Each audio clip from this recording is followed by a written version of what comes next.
அதிரசத்தை எப்படி செய்கிறது, மெஷர்மெண்ட் என்ன அப்படின்றது பார்த்தீங்கன்னா, நீங்கள் என்ன மெஷர்மெண்ட் கப்பு வேணால் எடுத்துக்கோங்க. ஒரு பவுல் ஃபுல்லாக அரிசி மாவு எடுத்துக்கிட்டிங்கன்னா 3/4 பவுல் ஃபுல்லாக எடுத்துக்கக்கூடாது. இப்போ நீங்கள் 1/4 கிலோ எடுத்துக்கிட்டிங்க அப்படின்னா ஒரு 170 கிராம்ஸ் 150 கிராம்ஸ் நீங்கள் எந்த அளவு இனிப்பு சாப்பிடுவீங்க அப்படின்றத பொறுத்து. 1/2 கேஜி எடுத்துக்கிட்டிங்கன்னா 400 கிராம்ஸ் வெல்லம் எடுத்துக்கலாம். 1 கேஜி எடுத்திங்கன்னா 3/4 கிலோ வெல்லம் எடுத்துக்கலாம். அதுதான் மெஷர்மெண்ட்டு. கொஞ்சம் நம்ம ஏலக்காய் எடுத்துக்கணும். இது 3 தாங்க அதிரசத்துக்கு தேவை. இப்போ எப்படி செய்யறதுன்றதை பார்க்கலாம் வாங்க.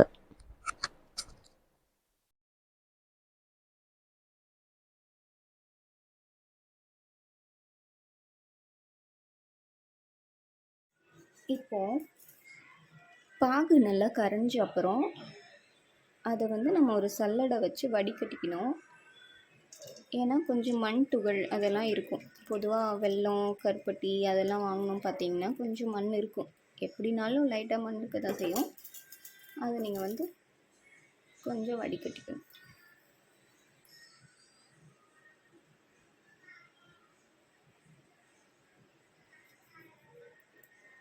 பார்த்தீங்கன்னா தெரியும் டஸ்ட்லாம்.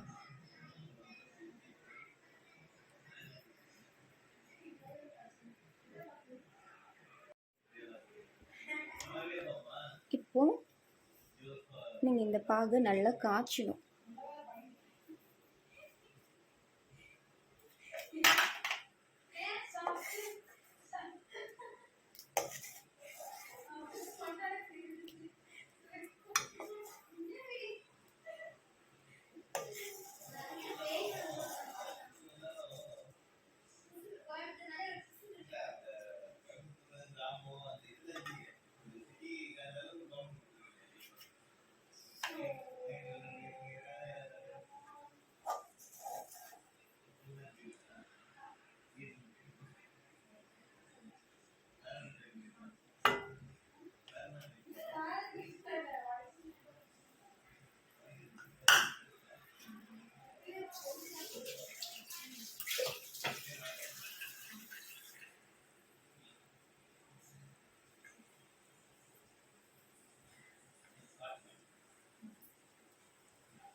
ஒரு 10 மினிட்ஸ் கழித்து நம்ம என்ன பண்ணணும்னா அந்த பாகு எடுத்து தண்ணியில் ஊற்றி பார்க்கணும். பாகு எப்படி பிரியக்கூடாது. இப்படி பிரிஞ்சதுன்னா என்னென்னா அது பதத்தில் நம்ம அதிரசம் செய்கிறதுக்கான பதம் அதுக்கு வரலன்னு அர்த்தம். நம்ம அப்பப்போ தண்ணியில் எடுத்து எடுத்து போட்டு பார்க்கணும் என்ன பதத்தில் வந்திருக்குன்னு சொல்லிட்டு.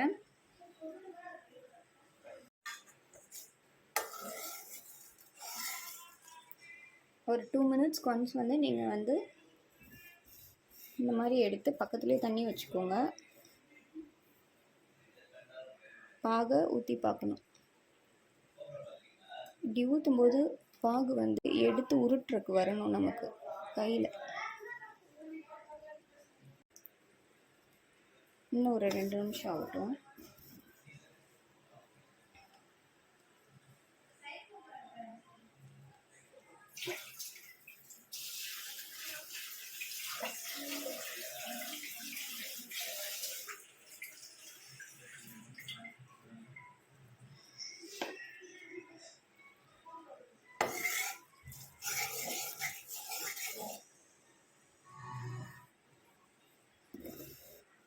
இப்போ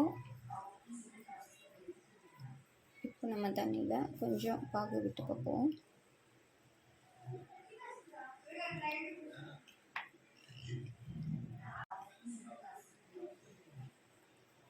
இது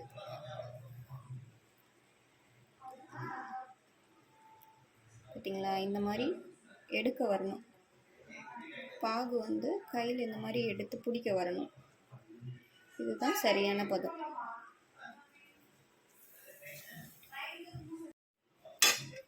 இப்போ நம்ம எடுத்து வச்சிருக்க ஏலக்காயை அது கூட போட்டு நல்லா ஒரு கிண்டி கிண்டிக்கணும். நீங்கள் ஏலக்காய் இல்லைன்னா ஏலக்காய் பவுடர் கூட யூஸ் பண்ணிக்கலாம்.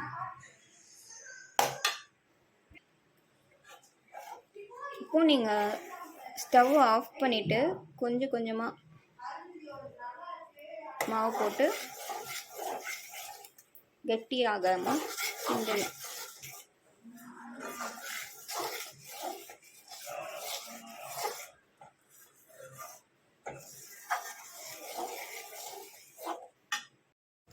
நீங்கள் கொஞ்சம் கொஞ்சமாக மாவு போட்டு கட்டி பிடிக்கக்கூடாது.